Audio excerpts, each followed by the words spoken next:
Okay, this is searching for the oil leak in a 3.5 liter Chevy car, and I degreased everything, but the valve covers here were kind of moist, the heads were moist, but it didn't seem like there was any major leak to be worried about.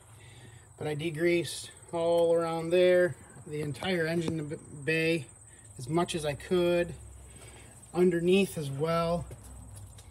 I did find a chewed wire right there. That's a fuel injector wire, and that's a monster to get to. Now, it's not terrible, but you got to tear the intake off. So I'm hoping that that can just be isolated and not be an issue. I did find, however, a spot under the engine between, and it's hard to see, between the engine and transmission. The oil pan was wet. Let's see, that's a transmission line right there. You can see some staining, some brown, and I believe that is the majority of the leak. I drove it about 10 miles and that was already damp and all over the transmission pan as well.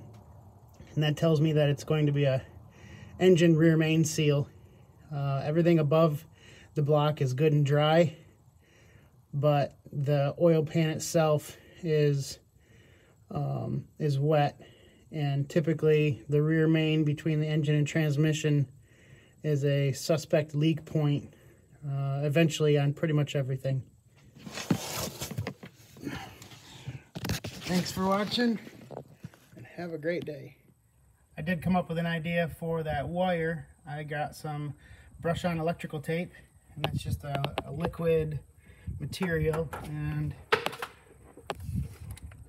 I don't know if you can see that or not, but I did just brush all that on. It'll be dry in a couple minutes, and that will no longer be a concern for it shorting out and misfiring.